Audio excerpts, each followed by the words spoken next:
Welcome बच्चों।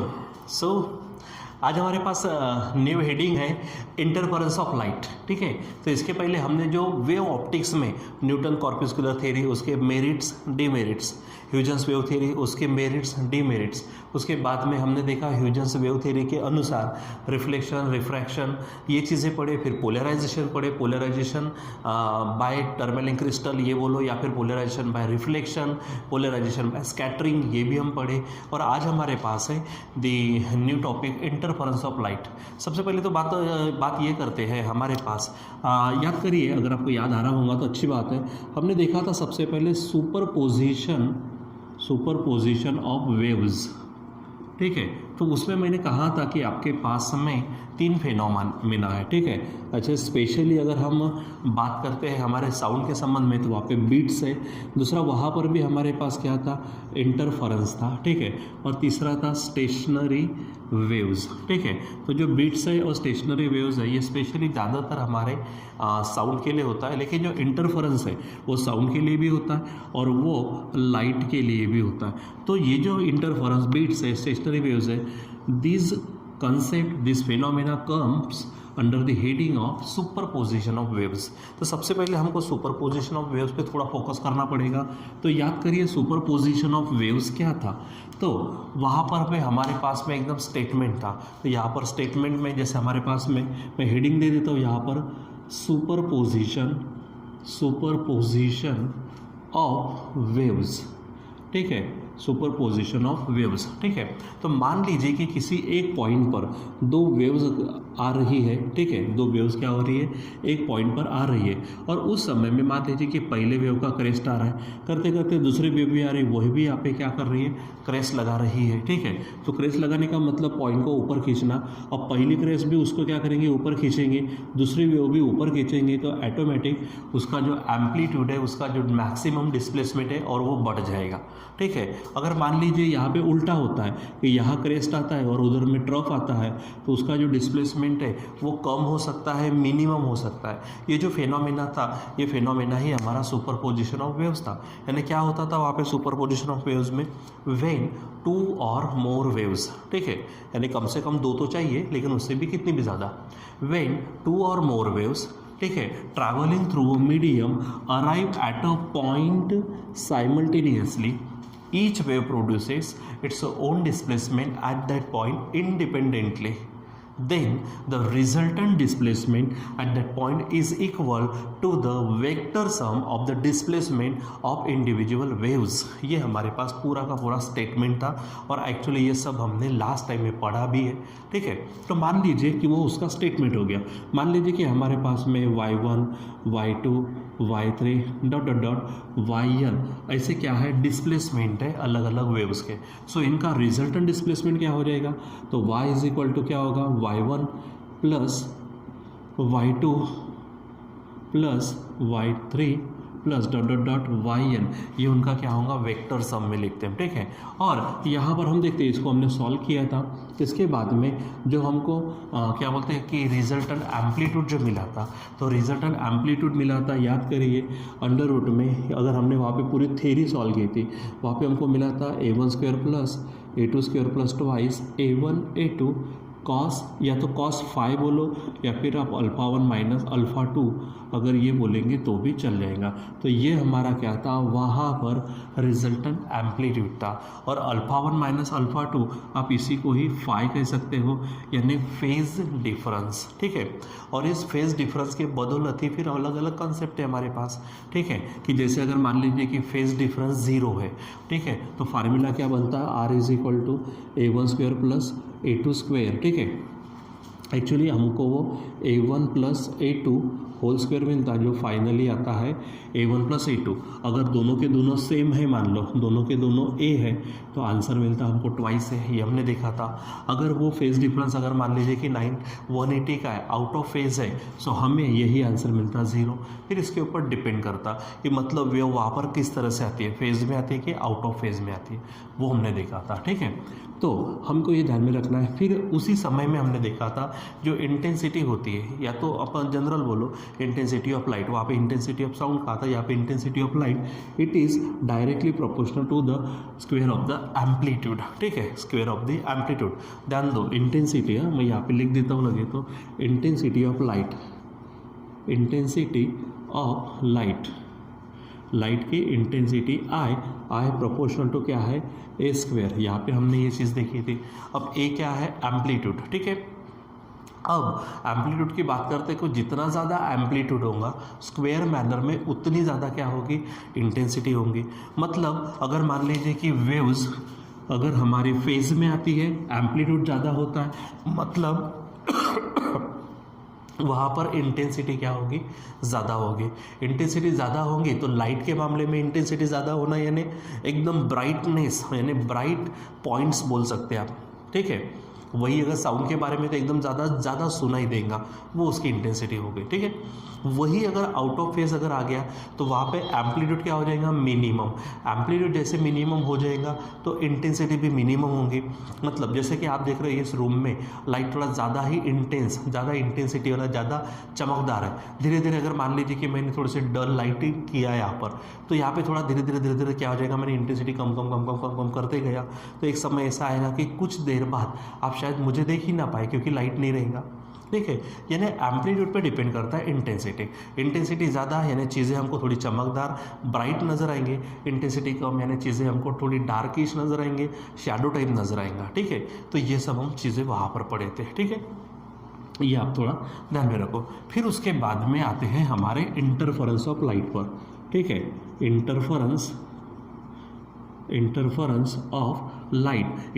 Of light और उसे के टाइप, तो उसके दो टाइप होते हैं। तो पहले इंटरफेरेंस आप देख लीजिए, जैसे कि ये और कुछ नहीं है, this is the phenomena of superposition of waves. तो सिंपल मैं फिर से यहाँ पे कहूँगा कि यहाँ पर किसी एक पॉइंट पर क्या होना, एक साथ में क्या आना, वेव्स आना, ठीक है। अब वो वेव्स एक साथ में आती है तो कहीं पर क्या हो सकता है कि ज़्यादा एम्पलीट्यूड हो सकता है, ज़्यादा मैक्सिमम डिस्प्लेसमेंट होगा तो कहीं जगह पर क्या होगी, इंटेंसिटी बढ़ेंगे, जिसको हम एनहांस होना बोलते हैं। क्या बोलते हैं, एनहांस होना, बढ़ना, ठीक है। तो कुछ जगह पर क्या होगी कि यहाँ पे क्रेस्ट आया, यहाँ पे ट्रफ आया, तो एम्पलीट्यूड या फिर जो डिस्प्लेसमेंट है वो मिनिमम होगा, तो वहाँ पे इंटेंसिटी क्या होगी, कम होंगे, ठीक है। यानी सिंपल भाषा में अगर बात करते हैं तो जो डिस्प्लेसमेंट है, रिजल्टेंट डिस्प्लेसमेंट है, उसका बढ़ना या फिर कम होना, इंटेंसिटी का बढ़ना या फिर कम होना, ठीक है। इसी फिनोमेना को हम क्या कहते हैं, इंटरफेरेंस ऑफ लाइट, ठीक है। यानी इंटरफेरेंस ऑफ लाइट का मतलब क्या कहेंगे, ठीक है, द फिनोमेना ऑफ इन्हांसमेंट, ठीक है। द फिनोमेना आप क्या बोलेंगे, एनहांस होना यानी बढ़ना, एनहांसमेंट या फिर कैंसलेशन ऑफ द डिस्प्लेसमेंट, ठीक है। या तो डिस्प्लेसमेंट बढ़ना या तो डिस्प्लेसमेंट कैंसिल होना।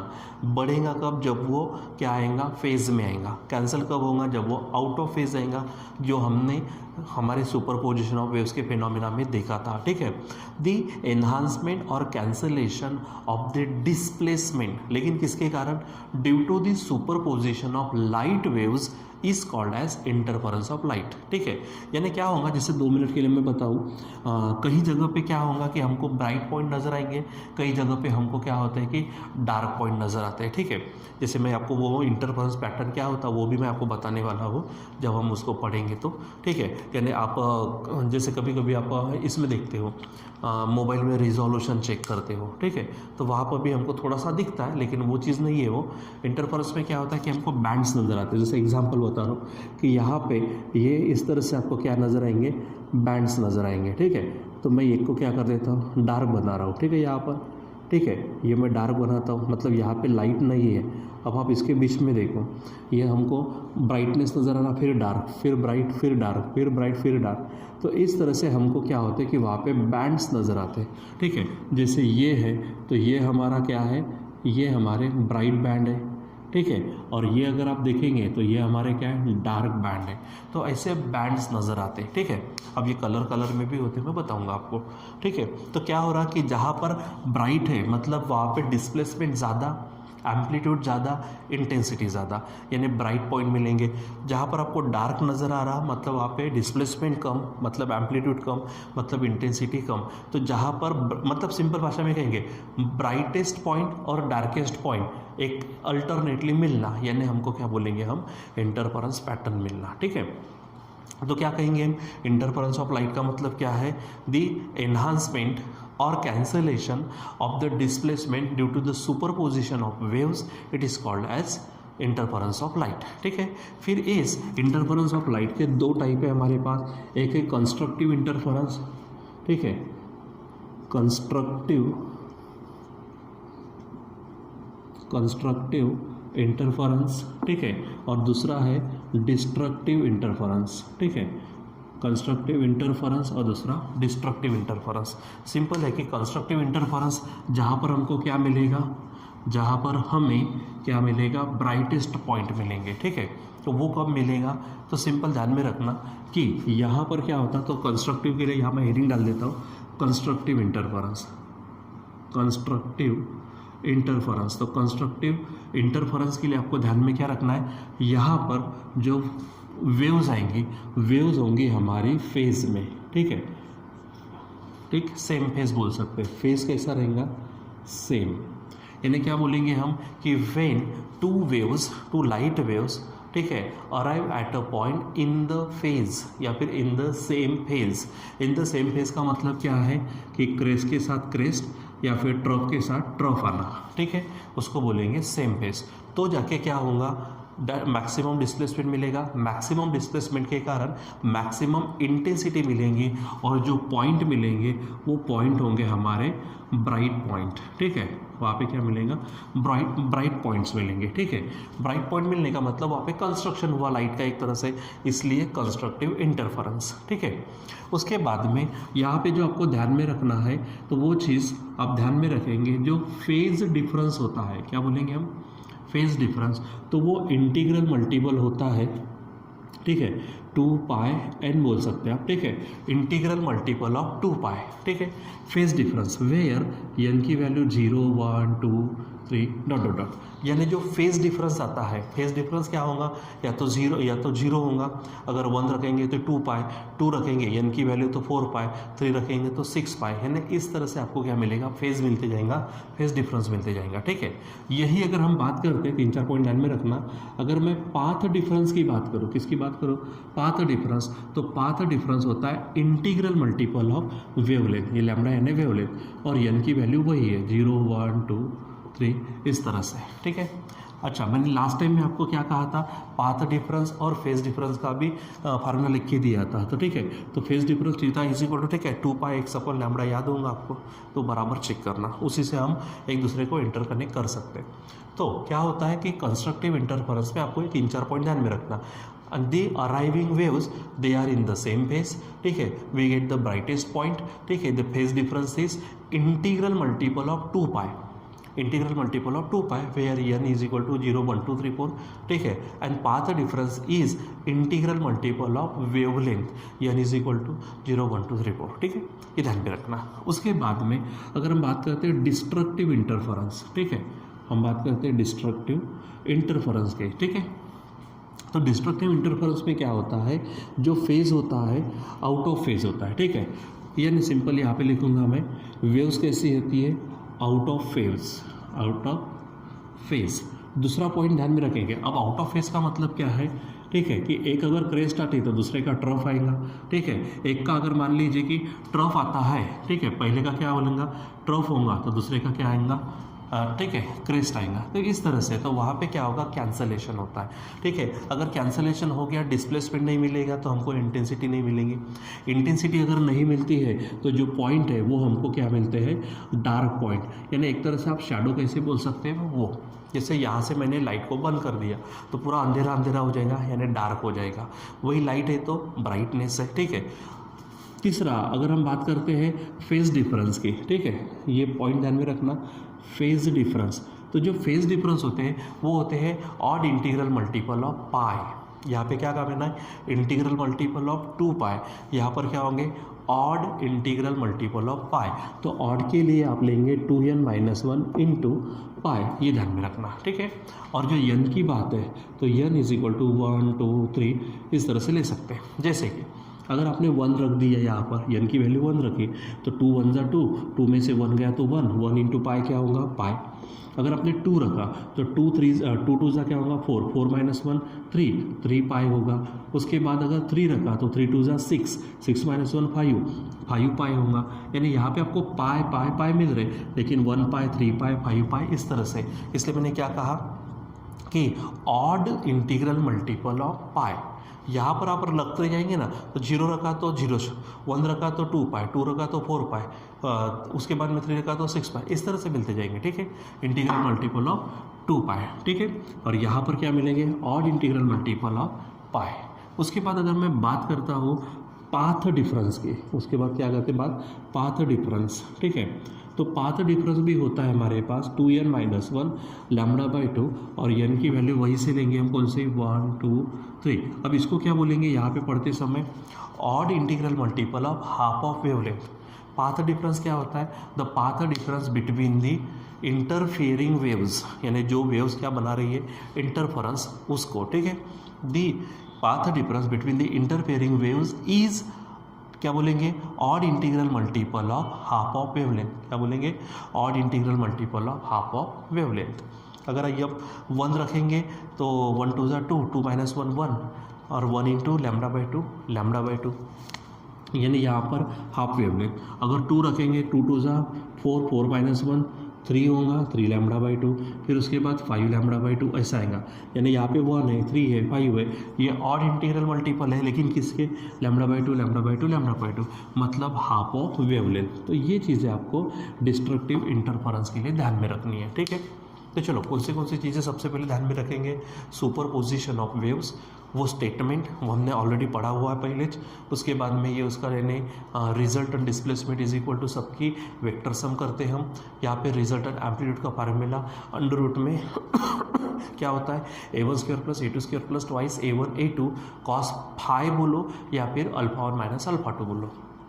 उसके बाद intensity of light is directly proportional to the square of the amplitude, ये ध्यान में रखना है। फिर इंटरफेरेंस ऑफ लाइट, जिसमें 2 पार्ट होते हैं, कंस्ट्रक्टिव इंटरफेरेंस डिस्ट्रक्टिव। तो पहली बात इंटरफेरेंस क्या है, इंटरफेरेंस सुपरपोजिशन का ही क्या है फेनोमेना है, जिसमें लाइट या तो बढ़ के मिलेगा, एनहांस होकर मिलेगा या फिर कैंसल होकर मिलेगा। मतलब एक तो ब्राइटनेस मिलेगा नहीं तो डार्क मिलेगा। यानी आपको पैटर्न कैसा मिलता, bright dark bright dark bright dark, इस तरह से मिलेगा। मैं आपको बताने वाला हूँ, वो थोड़ा सा मोबाइल से मैं बताऊँगा आपको, ठीक है। तो डिफाइन अगर करना है तो क्या बोलेंगे, द फेनोमेना ऑफ लाइट, ठीक है, the phenomena of light in which we get the enhancement और cancellation of the displacement due to superposition of waves, it is called as interference of light. उसके 2 पार्ट है, constructive interference और destructive interference. तो constructive interference में क्या बोलेंगे, when the interfering waves meet in the same phase at a point, then we get the maximum intensity points, ठीक है, या फिर maximum displacement then maximum intensity points, मतलब we get the bright point, ठीक है। It is called as constructive interference, ठीक है। We get the bright point in that constructive interference. Then phase difference for constructive interference is integral multiple of 2 pi and path difference is integral multiple of wavelength, ठीक है। वही destructive interference में क्या कहेंगे, when 2 or more waves, ठीक है, arrive at a point out of phase, ठीक है। आउट ऑफ फेज अगर आते हैं यानी क्रेस्ट के साथ ट्रप के साथ क्रेस्ट अगर मिक्स होता है तो हमको क्या मिलता है, we get the minimum intensity point, यानी इंटेंसिटी कम मिलती है, so we get the dark points, ठीक है। It is called as destructive interference. उसके for destructive interference the phase difference is odd integral multiple of pi n is equal to 1 2 3 4 and path difference is 2n - 1 λ/2, मतलब odd integral multiple of half of wavelength, n is equal to 1 2 3 4, इस तरह से ध्यान में रखना है, ठीक है। फिर उसके बाद में यहाँ पे कुछ चीज़ें अगर हम देखने वाले हैं जो हम बाद में डिस्कस करेंगे, मैं पॉइंट वाइज आपको बताता हूँ कि अगर आपको मान लीजिए क्लियर एंड स्टेडी यानी एक समान, कम ज़्यादा नहीं होना चाहिए, स्टेडी इंटरफेरेंस पैटर्न अगर मिलना चाहिए, steady and clear interference pattern अगर आपको चाहिए, तो इसके लिए आपको 4-5 चीज़ें मालूम चाहिए, ठीक है। सबसे पहले जो लाइट सोर्सेस है वो कोहिरेंट चाहिए, ठीक है। अब ये क्या होते क्या नहीं हम नेक्स्ट इसमें डिस्कस करेंगे। तो sources of light should be coherent. दूसरा पॉइंट जो है वो चाहिए हमको मोनोक्रोमैटिक। ये क्या है ये भी मैं बताऊंगा, वैसे आपको मालूम है क्रोमा शब्द कलर से आता है। तीसरा अगर हम बात करते तो हमारे पास में वो जो सोर्सेस है वो सोर्सेस चाहिए नैरो चाहिए, ठीक है, यानी एकदम बड़े बड़े चौड़े चौड़े नहीं चाहिए, एकदम बारीक से चाहिए। जैसे आपने एक आधा टाचनी पिन होल करते हो, एकदम बारीक सा पिन होल, दूर से नज़र भी नहीं आता, उसके साइज़ के उसके भी कम, ठीक है। उसके बाद में अगर हम बात करते जो सोर्सेस है they should be equally bright चाहिए, ठीक है। और उसके बाद और एक पॉइंट ध्यान में रखना कि जो सोर्सेस है यानी दो जो कम से कम दो लेंगे हम, तो जो दो सोर्सेस है और यहाँ पे इंटरफेरेंस पैटर्न चाहिए, तो उनके बीच में जो डिस्टेंस है, ठीक है, वो डिस्टेंस क्या चाहिए, कम चाहिए, ठीक है। मतलब जितना कम होगा उतना ज़्यादा, यानी क्या बोलेंगे, सोर्सेस शुड बी, ठीक है, very close to each other, ठीक है, एक दूसरे के बहुत ही क्लोज चाहिए, ठीक है, क्लोज सोर्सेस, ठीक है, ये आप ध्यान में रखेंगे।